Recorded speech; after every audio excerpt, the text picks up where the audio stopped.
Yang pertama, saya sebenarnya malu disebut kiai, Bu ya. Karena cuma dompleng. Kebetulan bapak saya disebut kiai, akhirnya saya walaupun begini disebut kiai. Tetapi ada beberapa hal yang ingin saya sampaikan kepada Bu ya, mungkin sebagai koreksi. Satu, kitab Ghiyasul Umam fil Tiyasiz Zulam bukan karangan Imam Al-Juwaini, tetapi karangan putranya Imamul Haramain. Dua, ada teks yang sangat saya hafal sekali. Faqad dzakara al-Imam Al-Hafidh Ibnu Asakir an Ibnil Munzir annahu qala la yashukku ahadun min ulama'ina anna Rasulullah sallallahu alaihi wasallam wulida fi amil fil wa bu'itha ala ra'sil arba'in. Imam Ibnu Asakir dari Al-Hafidh Imam Ibnul Munzir, beliau berkata, tidak ada satupun para ulama yang ragu-ragu bahwa baginda Rasul dilahirkan pada tahun gajah dan diutus sebagai nabi pada usia 40. Tetapi pada sore ini, mohon maaf, sepertinya ulama tidak ada yang ragu, tetapi Buya Ar-Razi Hasim agak ragu. Tetapi begini Buya, mohon maaf, saya hari ini hadir sebagai salah satu pengurus Aswaja NU Center. Kalau Buya tadi mengatakan ada hadis mata kunta nabiyan, kapan engkau ya Rasul dijadikan sebagai nabi oleh Allah Subhanahu wa taala? Beliau menjawab, kuntu nabiyan wa adam bainal ma'i wat turab. Kalau hadis itu yang dijadikan dasar bahwa baginda Rasul secara formal baru sudah menjadi Rasul sebelum dunia ini diciptakan, maka saya hari ini mau mengatakan bahwa saya sudah sejak dulu menjadi pengurus Aswaja NU Center sebelum dunia ini diciptakan.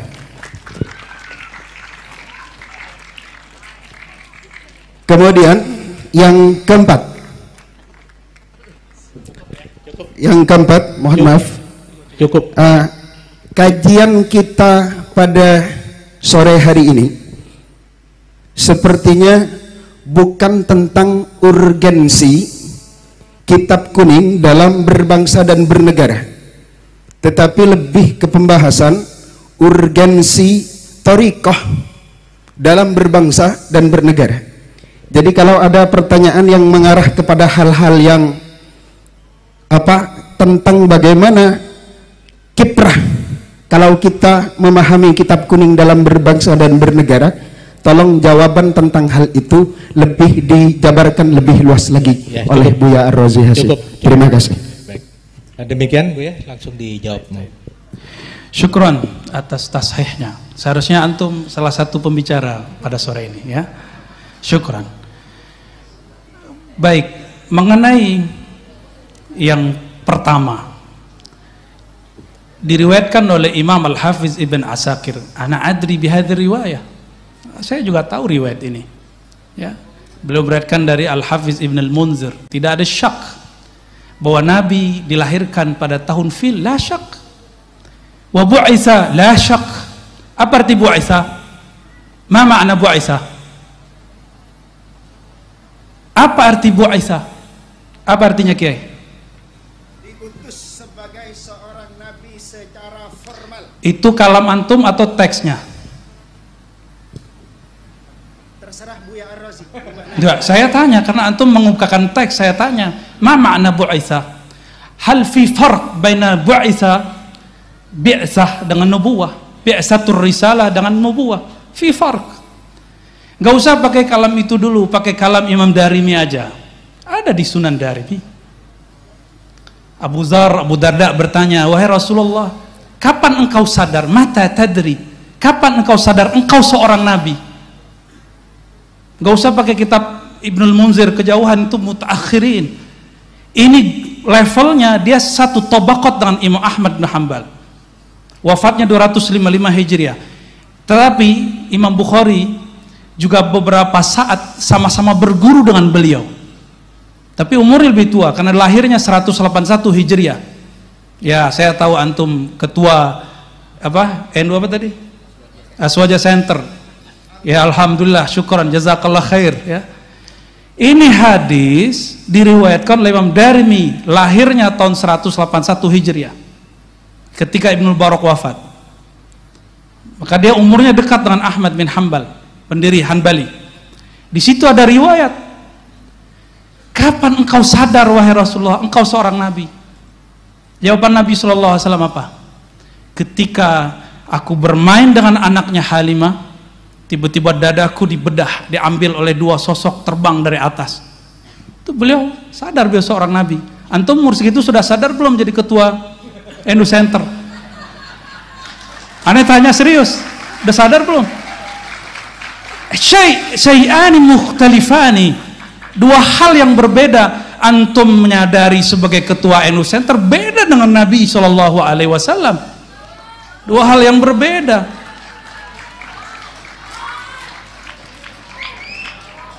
Ada, apakah kalam Ibnul Munzir yukhalifun Nabi SAW? Bisakah kalam Ibnul Munzir mengalahkan kalam Nabi? Mata tadri annaka nabiyyun. Kapan engkau tahu engkau seorang Nabi SAW? Gak bisa. Maka kalam itu bukan Ibnul Munzir yang salah. Anta mukhti fi fahmi ma'na al-bi'tsah. Kita berbicara bab nubuwah, la bi'tsah ya akhi. Ya, kita nggak ngomong tentang bi'tsah, muttafaq annahu bu'isa fil arba'in. Ini aneh sengaja bil Arabiah dijawab, biar yang lain nggak paham juga yang lain. Ya, bainana mahabbah baini wa bainak. Baik, halas. Apa lagi?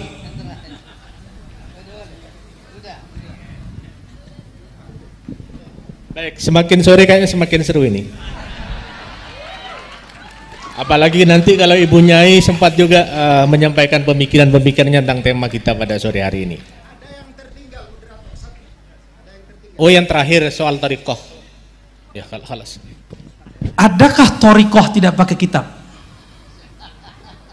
Kalau ada bid'ah, dhalalah. Maka antum lihat, saya berbicara kenapa saya bawa tentang nuansa spiritual dalam bab kitab. Karena saya menemukan justru kebangkitan rohani spiritual saya ada di dalam kitab. Mungkin kita beda pandangan, nggak masalah. Dan saya melihat orang-orang yang membackup negeri ini, salah satunya orang yang baca kitab dan dia seorang mursyid thariqah. Dulu presiden yang lama juga sama, sebelum presiden ini, kalau dia lagi ada masalah dikumpulkan mursyid-mursyid kiai-kiai ke istana, zikiran la ilaha illallah. Ada. Mereka cuma mengamalkan satu hadis qudsi, la ilaha illallahu hisni. La ilaha adalah bentengku. Siapa yang masuk bentengku aman dari gangguan, ya, siksaku, apalah segala macam. Itu dipakai, maka aman waktu memerintah. Sekarang dibongkar-bongkar lagi. Paham maksudnya ya? Adakah thariqah terlepas dari sosok seorang kiai? Adakah thariqah terlepas dari sosok kitab kuning, dari ilmu-ilmu yang ada di kitab kuning? Gak ada. Saya yakin, hakul yakin, antum pasti belajar sejarah. Kerajaan Banten dulu dipimpin rajanya, sultannya seorang sufi dan mengajar kitab. Di Banten ada Sultan Hasanuddin. Sanad-sanad kita, beberapa kitab ke beliau sebenarnya, sanad thariqah. Mereka memimpin negara seorang sufi. Di Riau, di Kalimantan, di Aceh, semuanya, hampir semuanya. Ya. Bahkan thariqah Sanusiyah, thariqah Naqsyabandiyah, ya, bahkan di Maghrib itu apa aja ada thariqah, Tijani, Siddiqiyah, Ghumariyah, Jazuliyah, Masya Allah. Dan raja-rajanya ngaji kitab, dipandu oleh kitab, ya. Kenapa saya nggak banyak berbicara bab politik bernegara? Ya itu lebih paham beliau lah. Itu bagian ranah beliau. Takut lebih salah lagi saya kalau ngomong. Maka saya menghindar-hindari bab itu dari tadi. Ya, barangkali itu Kiai ya. Taib. Baik, saya kira cukup ya Kiai Musi. Nanti berlanjut di diskusinya di warung kopi saja nanti. Baik, ini memang menarik. Saya sering diskusi dengan beliau, Kiai Buya. Saya punya forum kajian tafsir Al-Quran bersama beliau yang setiap bulan. Jadi memang diskusinya memang sangat luar biasa. Ada dirasa naqdiyah, ada dirasa tahliliyah juga. Baik, saya persilahkan yang ini yang silakan yang itu sudah kadung Kiai Abdul Hadi ini, tapi bukan Buya ini. Masih Kiai sih levelnya. Assalamualaikum warahmatullahi wabarakatuh.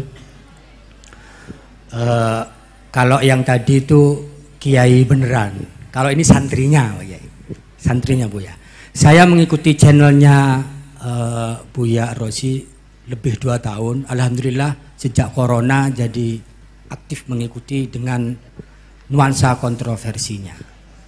Tadi pemandu belum menjelaskan Buya ini sudah menikah, setahu saya di YouTube ya. Jadi tadi kalau ada yang menawarkan Mbak Kiai masih ada 2 putrinya, tidak tahu kalau mau menambah. Terus ini supaya nggak serius, yang 2 tadi sangat serius Buya. Saya ini sekarang yang tidak serius, Yang pertama yang saya tidak serius, saya mengharapkan Buya itu ngajar melalui channelnya, ya mungkin punya channel sendiri, walaupun yang saya tahu di YouTube-nya itu beraneka ragam di masjid-masjid atau di majelis-majelis yang diadakan oleh artis-artis sehingga kita bisa mengikutinya. Itu satu. Yang kedua, ini selama saya mengikuti pengajian-pengajian Buya di YouTube, ada satu hal yang sampai sekarang mengganjal dalam diri saya. Bagaimana menyatukan akal, hati untuk satu arah. Dalam pengertian satu arah bisa menjadi hamba yang soleh di hadapan Allah. Kadang-kadang bertentangan antara yang ada di akal dengan yang ada di hati. Yang kedua, ini Buya terkait dengan penjelasan-penjelasan soal ilahiyah. Kadang-kadang akal sangat terbatas memahami soal ketuhanan, tapi hati tidak terbatas. Walaupun tadi Buya menjelaskan sudah membatasi, cukup tafakkaru fi khalqillah wala tafakkaru fi dzatillah. Nah, tapi dalam penjelasan Buya itu banyak menjelaskan tentang Allah yang bersemayam dalam diri atau jiwa. Tidak tahu apa itu di akal atau di hati. Saya yang nggak bisa, mungkin bisa dijelaskan oleh Buya. Terakhir terkait dengan Kiai Haji Abuya Busro Karim, tadi Buya meminta untuk bisa mendirikan torikoh. Saya setuju itu. Torikoh siasa. Ini tambahan informasi ke Buya. Beliau ini ketua DPRD 2 periode, bupati 2 periode, ketua partai nggak ketemu periodenya. Artinya kalau dalam soal torikoh siasa cukuplah beliau politisi yang soleh, dan insya Allah yang hadir di sini ini banyak santri beliau dalam soal politik. Dalam soal kitab saya juga sering mengikuti channelnya walaupun sering putus-putus. Seperti kata Buya tadi, mungkin pengelolanya masih perlu belajar IT lagi ya. Kalau yang Buya tidak langsung live enak terus karena memang dia kelola oleh pengelola yang profesional. Itu Buya, saya pikir tadi perdebatan-perdebatan yang muncul jangan menyebabkan bahwa perbedaan yang ada antara kita dan kehadiran Buya di sini membuat Buya kapok untuk hadir di Sumeneb khususnya dan di Madura. Kita semua walaupun tidak nyantri langsung kepada Buya, tapi kita nyantri melalui online. Terima kasih. Allahumma muwaffiq ila aqwamit thoriq. Wassalamualaikum warahmatullahi wabarakatuh. Assalamualaikum warahmatullahi wabarakatuh. Tidak ada perbedaan ya kalau semuanya disikapi secara dalam konteks munazarah. Saya kira tidak ada perbedaan. Semuanya sama dalam konteks melengkapi pengayaan khazanah kita tentang keislaman. Yang kedua tadi bahwa moderator memang tidak disuguhi kurikulum vitae. Jadi tidak sempat memperkenalkan beliau karena saya melihat bahwa al-ma'ruf la yu'arraf. Jadi orang yang sudah terkenal tidak perlu diperkenalkan lagi. Karena yang qabilu al-mu'athira itu hanya nakiratun. Sementara Buya sudah makrifat di mana-mana di channel YouTube-nya. Alhamdulillah kali ini kita datangkan langsung beliau dan sempat mengaji kepada beliau. Baik, pertanyaan soal akal dan hati Buya. Jadi hubungannya seperti apa? Kemudian suluk ilahiyah dan tariqah Kiai Busyra ini. Silakan. Ya, tariqah al-Busyrawiyah. Ya. Baik, Bapak Ibu, para kiai, para bocah mahasantri. Tadi ada yang terbakar kayaknya. Santai aja. Allahumma shalli ala Sayyidina Muhammad ya. Jidal munazarah bahsul masail itu masa lalu. Makanya saya menghindari biasanya jidal-jidal. Ya. Mohon maaf Kiai ya. Saya menghindari sekali karena kalau dipancing takutnya masuk. Sayanya masuk nggak bisa keluar. Ya, itu pesan dari guru saya ya. Tapi kalau ada yang bertanya dan ada yang mau mubahasa, saya terima ya. Tapi saya nggak akan datang kalau diundang debat. Tapi kalau mau datang, tafadhal, ana maftuhu ra'yan aqlan wa qalban insyaallah ya. Nggak ada masalah. Kita memang perlu, mungkin ada kalam saya yang tidak pas didengar. Ya seperti kalam Ibnul Munzir pun seorang kiai bisa beda faham antara saya dan beliau kan bisa beda faham ya. Apalagi jika itu muncul di dalam sosial media. Itu sangat mungkin ya. Makanya saya kemudian berinisiatif dari dulu kalau kajian kita pakai kitab. Jadi ketika mau bahasa kita kitab dengan kitab. Tapi setahu saya sepanjang ini berdebat dan melihat sejarah perdebatan, orang berdebat kalah tidak terima, menang pun tidak ada rasa apa-apa. Dua-duanya kalah di sisi Allah. Karena dua-duanya sama hatinya keras. Satu hati keras merasa menang, merasa benar. Satu hati keras karena merasa malu. Itu kenapa Allah mengharamkan jidal. Yang boleh itu tas'al ya, yang tidak menyebabkan isa'ah fil qulub, qaswah fil qulub ya. Syukran tadi masukannya dari Pak siapa tadi? Ustaz Abdul Hadi ya. Insya Allah nanti kita buat channel sendiri. Insya Allah nanti ya, insya Allah. Mungkin cari waktu yang kosong dulu lah kita. Ya. Bagaimana cara menyamakan, mepaskan antara kolbu dan akal? Sebenarnya akal kolbu itu tidak perlu dipisah-pisahkan seperti gambaran pikiran kita. Di Quran coba perhatikan, lahum qulubu ya'qiluna biha. Kan ada dua ayat tuh ya, satu sindiran di surah Al-A'raf, satunya surah apa tuh? Al-Hajj ya. Al-Hajj 26 seingat saya. Mohon dikoreksi. Benar Al-Hajj ya? Ya. Itu justru pujian. Ternyata ada satu pesan di ayat itu.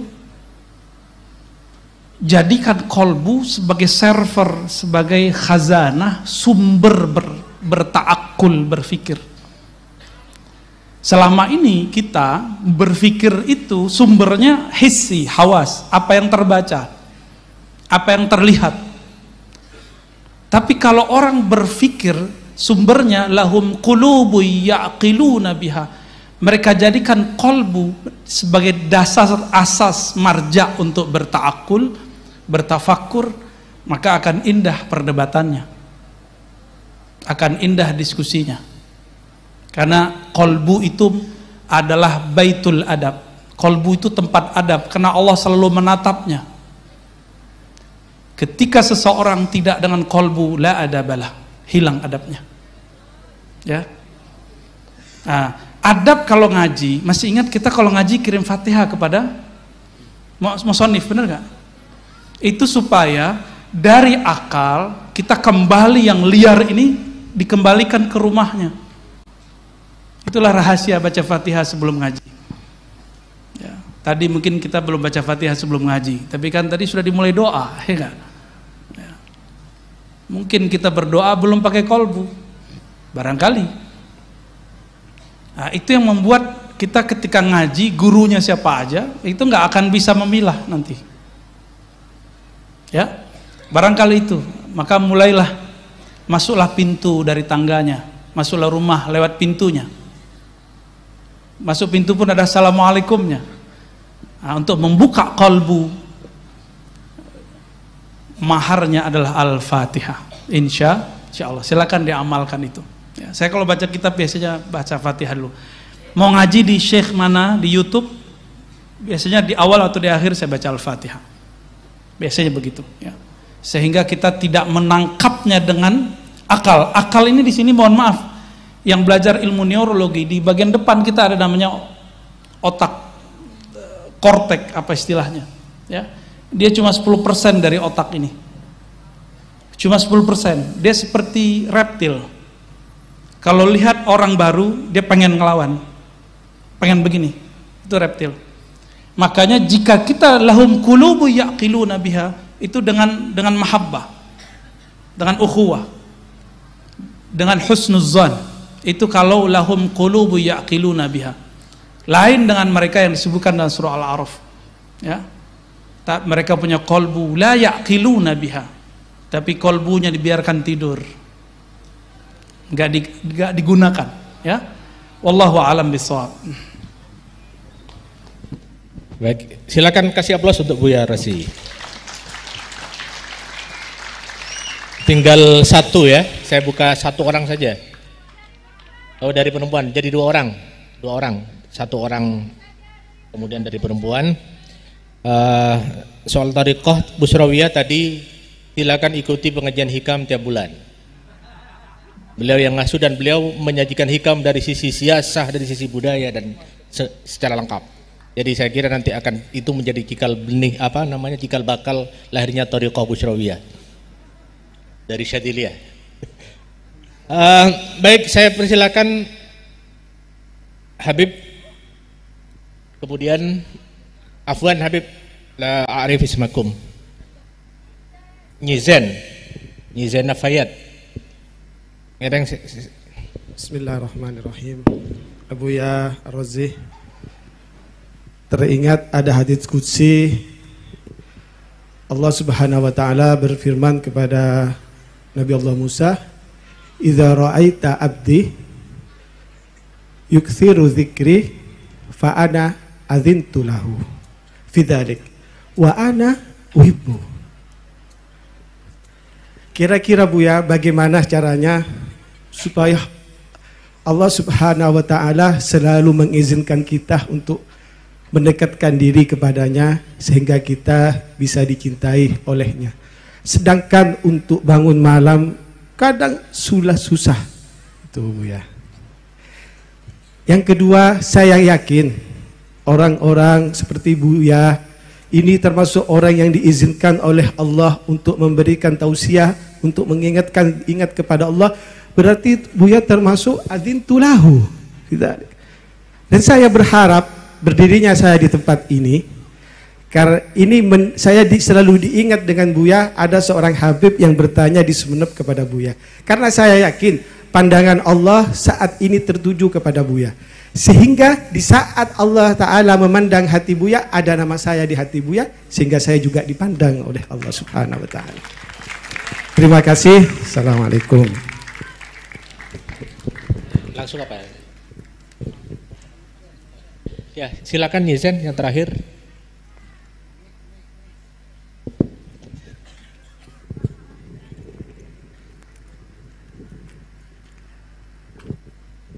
Assalamualaikum warahmatullahi wabarakatuh. Karena saya belum terkenal, saya kenalkan diri dulu. Saya Zainab Ali Hisham Ali Wafa. Kebetulan saya tidak sekolah Buya. Saya hanya sekolah formal di MINU dan saya tidak pernah mondok. Jadi saya ingin bertanya barusan tentang apa yang Buya katakan terakhir, yaitu tentang mahabbah. Guru saya pernah mengajarkan, pernah berkata, ad-din al-hubbu. Dan suami saya mengatakan ad-din at-taklif. Sedangkan kakak saya mengatakan ad-din al-aqlu. Karena la dina liman la aqlalah. Kembali kepada mahabbah, saya ingin bertanya bagaimana tentang ad-din al-hubbu menurut pendapat Buya sebagai ahli thariqah. Demikian, Assalamualaikum warahmatullahi wabarakatuh.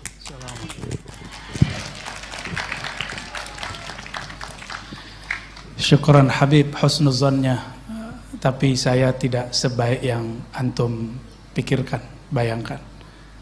Fi qalbi syawaidu dzunub, fi qalbi kadarat waz-zulumat wal hujub, hujubun fawqa hujubin. Kalbu saya terlalu kotor untuk dipandang oleh Allah. Tapi rahmat Allah lebih luas dari kalbu saya, kalbu kita semua. Maka seperti kata Imam Syazili dalam Hizb Al-Bar, Hizbul Kabir, ya Allah, kalau siksa, murka, kami memang pantas disiksa. Tapi rahmatmu aula, rahmatmu lebih utama untuk mendapati kami. Ini modal kita cuma itu. Modal kita cuma Bismillahirrahmanirrahim. Rahman Rahim nggak ada lagi. Ya. Dan Rasulullah disebutnya dalam Sahih Muslim, ya, disebutkan wa dzakara annahu raufun rahimun. Ya, itu perkataan sahabat Ibn Mut'im yang apa katanya, Rasulullah itu disebut oleh Allah di dalam Al-Quran rauf rahim.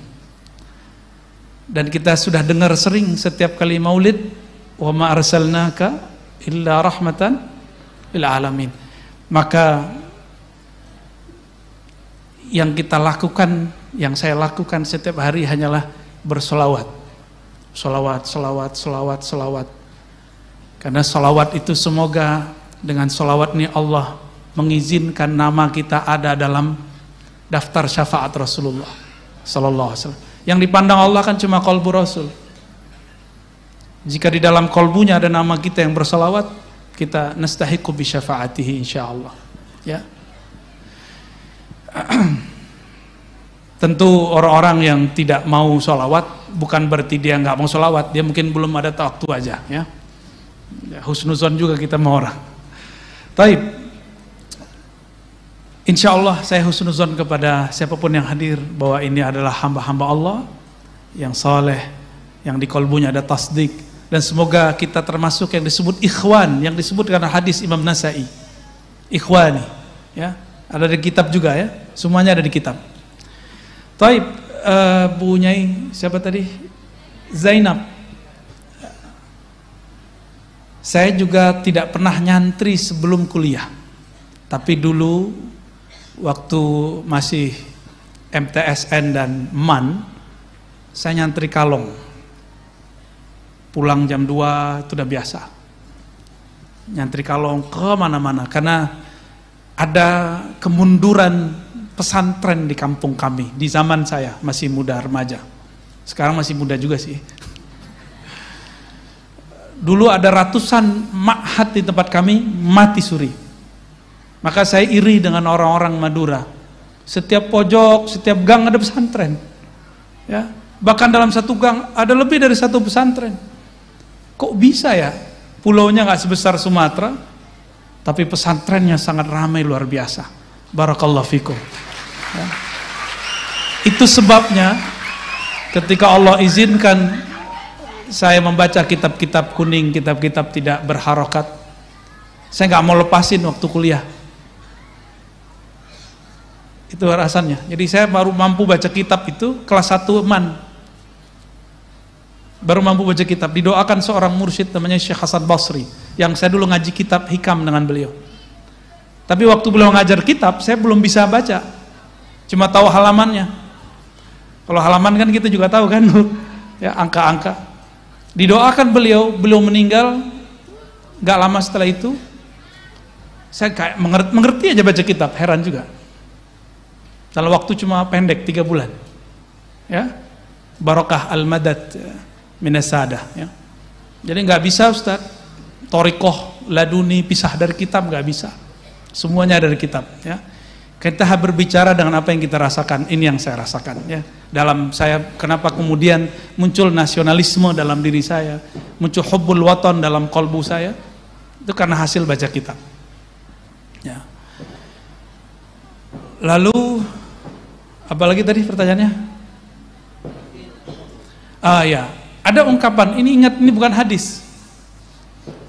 La aqla liman la dinalah, itu bukan hadis. Tapi itu ungkapan ulama. Sama dengan awaluddin ma'rifatullah, itu bukan hadis. Itu kalam ulama. Ya. Tidaklah ada agama bagi orang tidak ada akal. Maka ad-din aqlun. Tapi ingat, ini athar falsafah. Ini pengaruh falsafah dalam beragama. Lalu bagaimana dengan ad-din taklif? Agama itu beban, tugas. Ini atharul fuqaha, pengaruh ahli fikih. Lalu ad-din al-hub, ini pengaruh dari ahlul ihsan. Jadi lengkap sudah. Ini bukan untuk dibenturkan, tapi ini tiga jalan yang harus tiga rukun yang mesti digabung. Fama huwa ad-din? Ad-din salasah. Al-aqlu wat-taklifu wal-hubbu. Itulah Islam, iman, ihsan. Dan semuanya ada di kitab. Ya. Jadi hub itu cinta. Kalau agama hanya diartikan Ustadz boleh nggak ini, Kiai boleh nggak ini, Abuya apa hukumnya ini? Itu taklif. Seakan-akan beragama itu beban. Tapi ini harus diketahui, karena ini wajib syar'i. Fardu ain kah itu, fardu kifayah kah itu. Tapi kalau sudah orang masuk ke bab mahabbah, yang tadi dikira itu taklif jadi nggak taklif. Ini sebagai contoh, suami istri menghidangkan nasi, makan buat suami. Kalau itu nggak ada rasa cinta, beban nggak? Minta gaji ibu-ibu, sanggup nggak gaji ibu? Nggak sanggup kita ngaji istri-istri kita, nggak sanggup. Babysitter berapa gajinya? Orang yang masak berapa gajinya? Belum lagi urusan-urusan yang lain yang kita nggak boleh ceritakan. Nggak bisa digaji itu. Laulal hub, kalau bukan karena cinta, nggak mungkin, ya. Nggak mungkin itu. Atas dasar itulah dalam surat Ali Imran, kul in kuntum tuhibbunallah. Agama itu dibangun dari, jika benarkah engkau cinta kepada Allah, fattabi'uni, maka ikuti aku.